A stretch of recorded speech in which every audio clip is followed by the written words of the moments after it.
Hello everyone, Assalamu Walaikum. How are you all? I hope you are well. Welcome back to my channel in this new video. Today's video, how to justify text Google Docs table. So get let's started.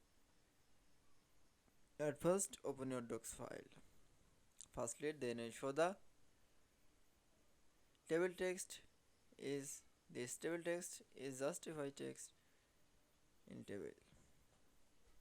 Firstly, now I can say is select your text and going to the align option and click for the justify option.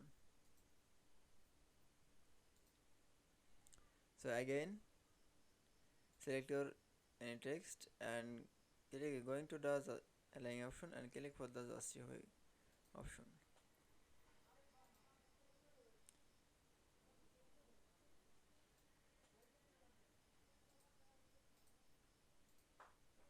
Then we show the justify text in Google Docs table.